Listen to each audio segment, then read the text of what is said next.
Pag-asa'y sagana sa kanyang tabi.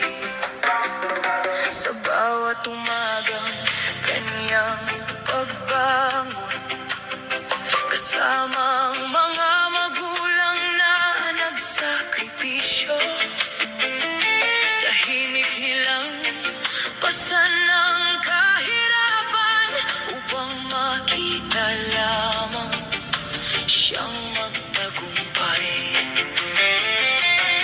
Kahit kapos ang buhay noon, hindi nila pinabayaan ang pangarap.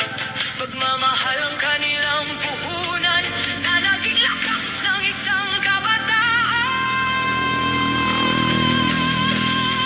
Rene, bituin ng Mindanao.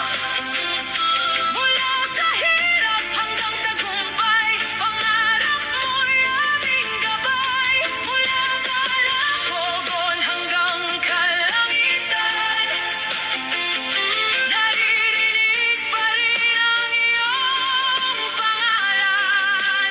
Hindi ka nawala, hindi ka naglaho.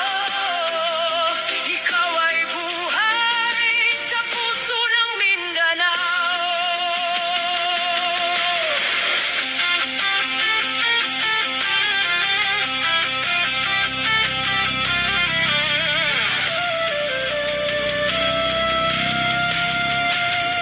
At nang dumating ang tagumpay, buong Mindanao ay kanyang pinasaya.